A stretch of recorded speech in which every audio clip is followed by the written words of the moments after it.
Just going to show you a couple of really cheap and easy stick handling tools. First one's a hockey ball. All you need is a standard golf ball and some of this aluminum tape. And just take that off a little bit at a time. Wrap it around the ball as evenly as you can. I tend to just tear it off and then go the other direction with it. And do that a few times. And then you want to tap that down with a hammer or some other spatula or something to flatten that out.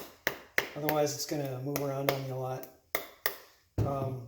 Maybe put 5 or 6 layers of that on there and you get something that looks like this eventually. And as you use them more, they start to look more like that. So really cheap and easy hockey ball to make.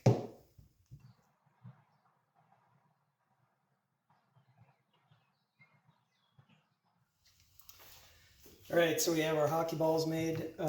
This is a really cheap weighted puck. This is the Bobby Orr method. Bobby Orr used to do this when he was a kid.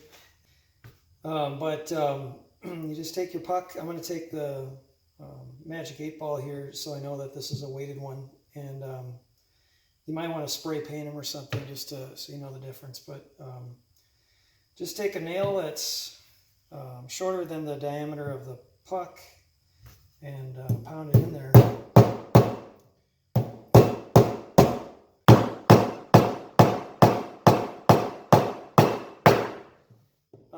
You don't necessarily need to tap them down with one of these guys with a punch. If you hit it enough times, it'll go in and then the rubber will pop out on the other side of it. So maybe a couple dozen nails into this guy and you'll start to really see the difference in the weight.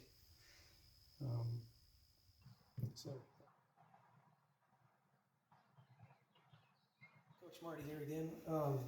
We've got to build a puck passing machine today. So what I've got here is basically out is just 3 pieces that go on the bottom. So these two 1x12s. I've got one full one that's been split down just a few inches. So we've got a total roof depth of 17 inches. And then 2 13-inch 2x4s are going to go here.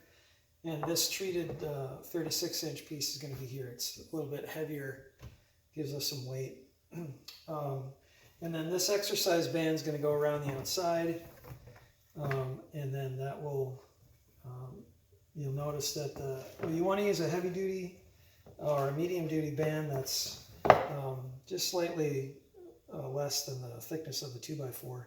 You can use a thicker, heavier band, which we may need to do. This is an experiment here. I usually use the thicker band that's a little bit bigger, but I have to shim that so that the band goes underneath the roof. You'll see that in a minute. So first thing I'm going to do is flip this over and then screw it together. The whole thing costs about $40. $35 of that is the exercise band. So first thing we're going to do is square up these end pieces. So we've got a nice 90-degree angle here. And we'll lay down our roof, make that flush with the front. And then the back. I'm using screws that are just a little bit taller than this is thick. So I have to be careful not to go through into the carpeting below. I want to put these in at a bit of an angle, and then if anything pokes through, I'm going to pound it down with a hammer.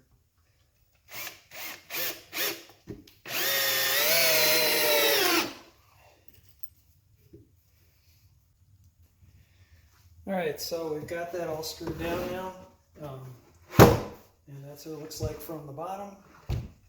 So now I just need to stretch this guy around it. Can be a little bit tricky sometimes. That's pretty tight. I like it. So you want the band to be flush with the bottom. Otherwise the puck will slip underneath it. Now, what you want to do is take a small nail and pound it just above the band.